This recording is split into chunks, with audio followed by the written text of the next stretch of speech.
Passengers movie की शुरुआत उनकी स्पेसशिप एवलॉन को स्पेस में ट्रैवल करते हुए दिखाया जाता है। इस स्पेसशिप में 5000 पैसेंजर्स और 258 क्रू मेंबर्स एक गहरी नींद में हाइबरनेशन पॉड में सोए होते हैं। ये सब लोग एक प्लैनेट होमस्टेड 2 पर ह्यूमन कॉलोनाइजेशन शुरू करने जा रहे होते हैं। उनका सफर अर्थ से होमस्टेड 2 तक 120 साल का होता है, इसलिए वो लोग हाइबरनेशन में चले जाते हैं। इस स्पेसशिप को ऑटो पायलट कर रखा होता है क्योंकि सब लोग हाइबरनेशन में होते हैं। अचानक से ये स्पेसशिप एक एस्टेरॉयड बेल्ट के थ्रू जाती है, जहां स्पेसशिप की टक्कर एस्टेरॉयड से हो जाती है। उससे स्पेसशिप की शील्ड्स कमजोर होने लगती हैं और वो माल फंक्शन करने लगती हैं। ये स्पेसशिप खुद को रिपेयर करने लगती है, पर रिपेयरिंग के टाइम पर एक हाइबरनेशन पॉड एक्टिव हो जाता है और उसके अंदर का इंसान 30 साल के बाद ही जाग जाता है। अभी उसे और 90 साल का सफर तय करना होता है क्योंकि होमस्टेड 2 तक 120 साल लगते हैं। इस पैसेंजर का नाम जिम प्रेस्टोन होता है और वो एक मैकेनिकल इंजीनियर होता है। जैसे ही उसका हाइबरनेशन चैम्बर एक्टिवेट होता है, उसके सामने एक विजुअल मैसेज आता है जिसमें एक लड़की उसे मैसेज देती है कि उसने 120 साल का हाइबरनेशन का सफर तय कर दिया है और अब बस 4 महीने बचे हैं। वो लड़की उसे बताती है कि अब इन 4 महीनों में वो इस स्पेसशिप पर मज़े कर सकता है, जैसे कि स्विमिंग पूल और रेस्टोरेंट में टाइम स्पेंड कर सकता है। जिम को वो मैसेज अपने आईडी कार्ड और कैबिन का भी इंफॉर्मेशन देती है। जिम बहुत एक्साइटेड होता है स्पेसशिप के दूसरे लोगों से मिलने के लिए, पर अभी उसे सच्चाई नहीं पता चली होती कि वो इस स्पेसशिप पर अकेला ही इंसान है जो नींद से जाग गया है, और वो भी 90 साल पहले। जिम अपने केबिन में तैयार होते हुए दिखाया जाता है और फिर वो एक क्लास में जाता है। वहाँ उन सब पैसेंजर्स को एक वर्चुअल टीचर पढ़ाती है, पर जिम क्लास में अकेला होता है और ये देखकर वो हैरान हो जाता है। जिम की वो टीचर उससे बताती है कि अर्थ पर एनवायरनमेंट खराब हो गया है और वो ओवर पॉपुलेशन का शिकार हो चुका है, पर असल में ये मैसेज 120 साल के बाद डिलीवर होना चाहिए था। माल फंक्शन की वजह से 30 साल के बाद ही डिस्प्ले हो जाता है।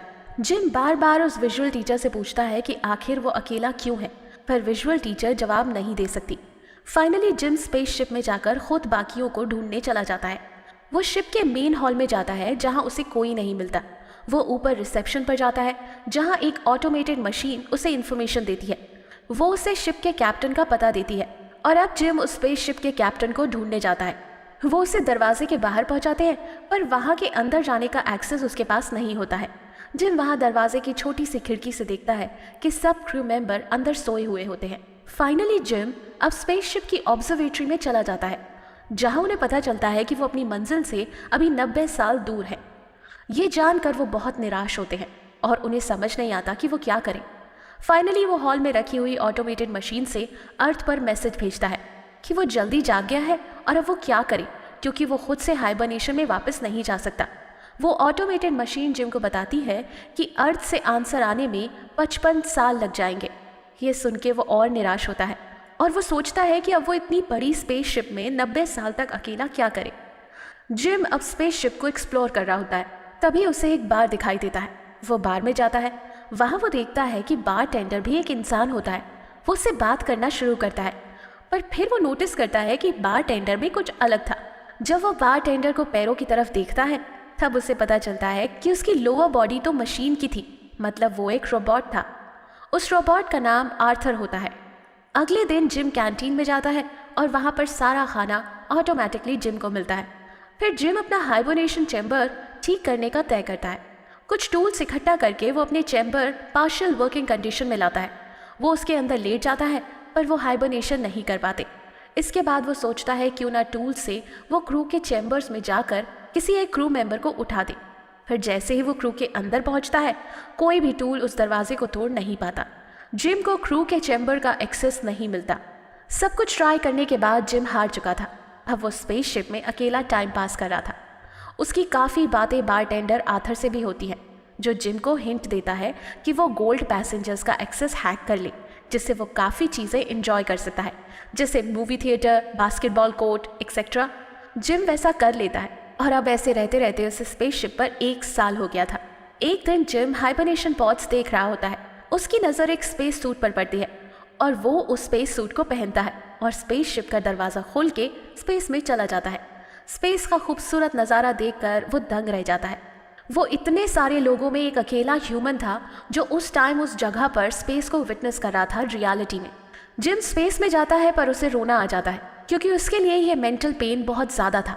अब वो स्पेसशिप में वापस आ जाता है और अपना स्पेस सूट निकाल देता है, लेकिन फिर वो स्पेस शिप के गेट की तरफ स्पेस सूट के बगैर जाता है, इस थॉट के साथ कि वो सुसाइड करेगा क्योंकि उससे ये बर्दाश्त नहीं हो रहा था।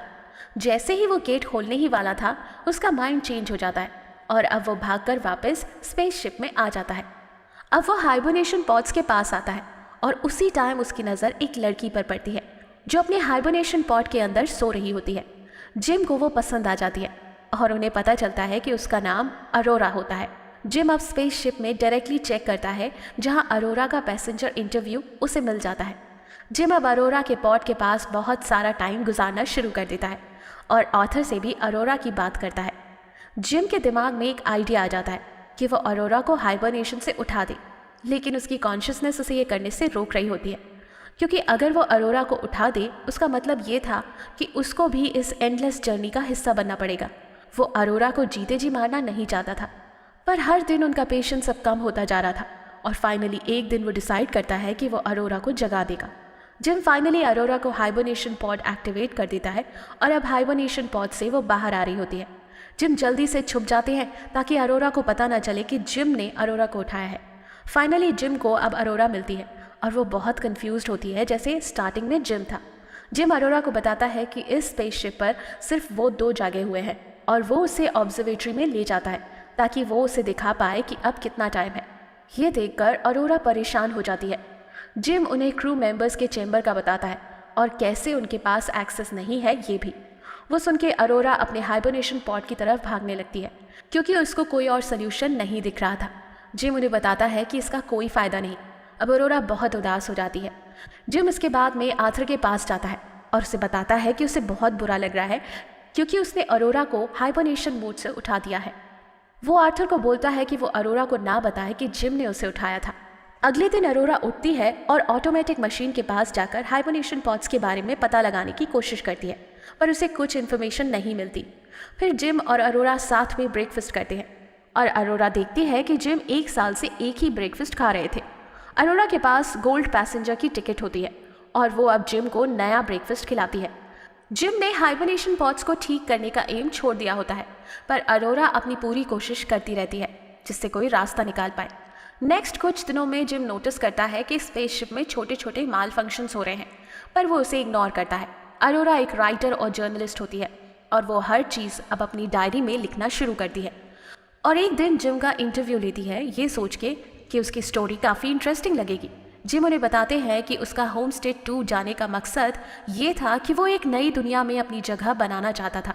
बाद में अरोरा उससे बोलती है कि उसके पास राउंड ट्रिप की टिकट है, जिसका मतलब वो होम स्टेट 2 से वापस अर्थ पर जाना चाहती है। वो जिम को बताती है कि वो होम स्टेट 2 पर 1 साल रहेगी फिर वापस चली जाएगी और वो इसलिए ऐसा करना चाहती है ताकि वो दुनिया की सबसे पहली जर्नलिस्ट बने जो 2 प्लैनेट्स पर रही हो। वो बिलीव करती है कि ये बेहतरीन स्टोरी बन सकती है। अब इसके बाद क्योंकि उन दोनों के पास कुछ करने को नहीं था तो वो टाइम स्पेंड करने के लिए सिनेमा, क्लब, बास्केटबॉल कोर्ट और बार में होते हैं। जिम अरोरा को आर्थर से भी मिलवाता है। जैसे जैसे दिन गुजरते जाते हैं वो दोनों क्लोज हो जाते हैं। फाइनली वो एक दिन डेट पर जाते हैं, डिनर करते हैं और इसके बाद स्पेस सूट पहनकर स्पेस वॉक पर जाते हैं। फाइनली उन दोनों ने स्पेसशिप में एक कपल की तरह रहना शुरू कर दिया होता है। उनका सारा टाइम एक साथ बीत रहा था। वो jogging, writing, breakfast, lunch, dinner सब साथ में करते थे। अब फाइनली जिम को रियलाइज़ होता है वो अरोरा को प्रपोज करेंगे। वो अरोरा को डेट पर बुलाते हैं उनके बर्थडे के लिए। डिनर के बाद वो लोग बार में चले जाते हैं। जिम प्रपोजल रिंग बाहर निकालने के लिए वॉशरूम का बहाना करके चला जाता है।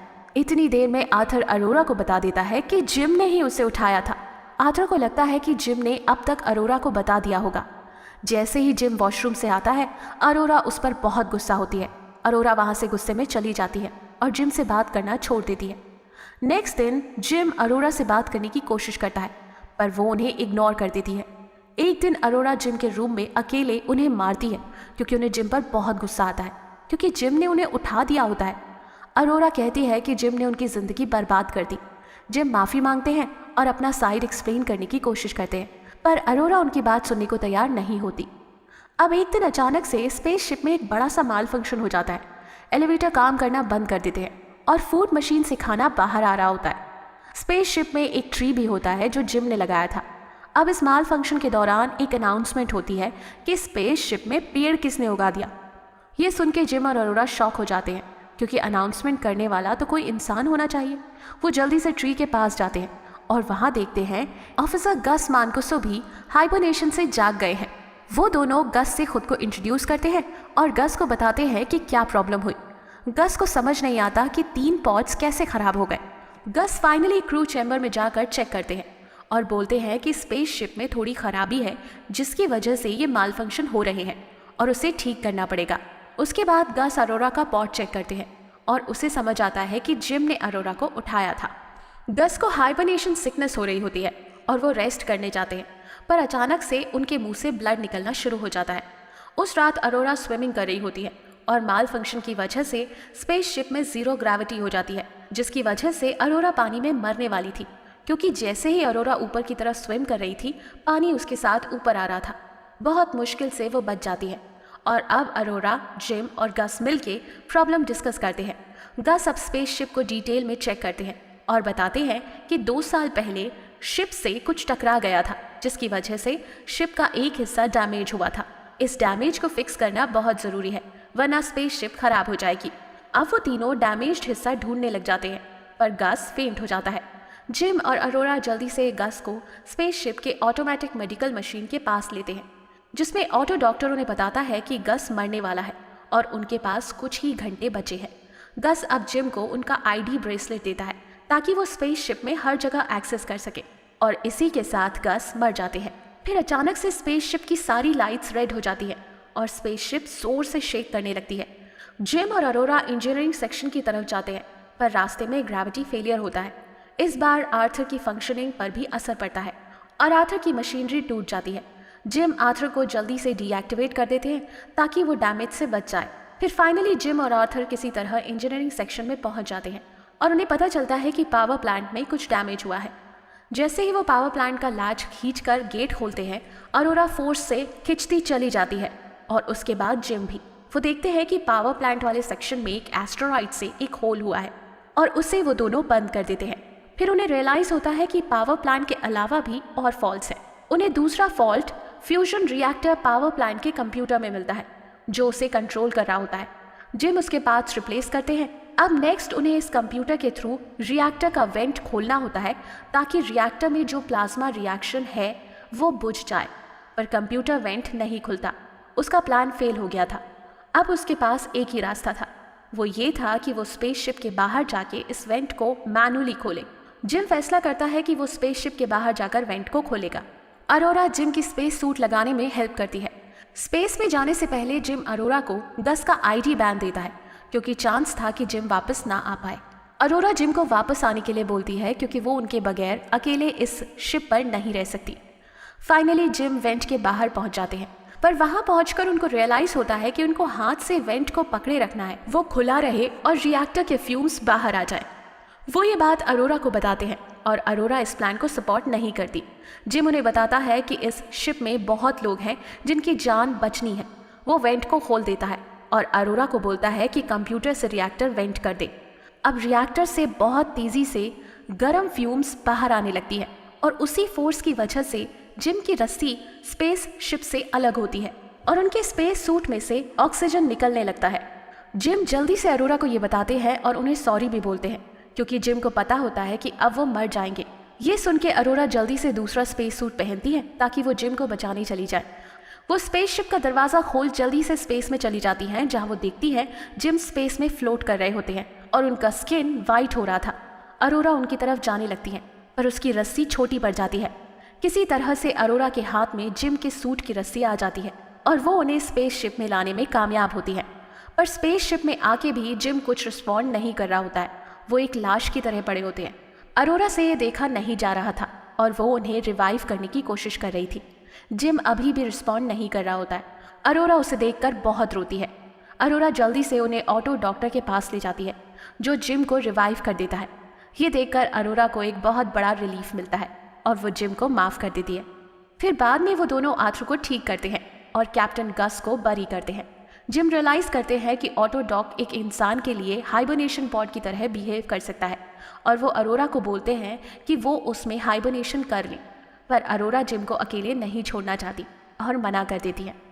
फिर जिम फाइनली अरोरा को प्रपोज करते हैं और वो अपनी लाइफ स्पेसशिप पर बिताना शुरू कर देते हैं। 88 ईयर्स के बाद ये स्पेसशिप होमस्टेड 2 के पास पहुंचती है और अब क्रू उड़ जाता है। क्रू को स्पेसशिप एक बहुत ही डिफरेंट तरीके से दिखता है। वहाँ पेड़ पौधे और बर्ड्स उड़ रही होती है, सब नेचुरल लग रहा होता है। इस सब के दौरान अरोरा अपनी और जिम की स्टोरी अरोरा की वॉइस में रिकॉर्ड में प्ले होती है। ये असल में अरोरा की बुक की रिकॉर्डिंग होती है। इसमें अरोरा बताती है कि हम लोग फ्यूचर के बारे में सोच सोच कर ऐसे ना हो जाएं कि तुम प्रेजेंट लाइफ को बेस्ट तरीके से जीना भूल जाओ। अरोरा बताती है कि वो दोनों कैसे स्पेसशिप में एक दूसरे से मिले और उन्होंने उसी स्पेसशिप में कैसे अपनी लाइफ बिल्ड की।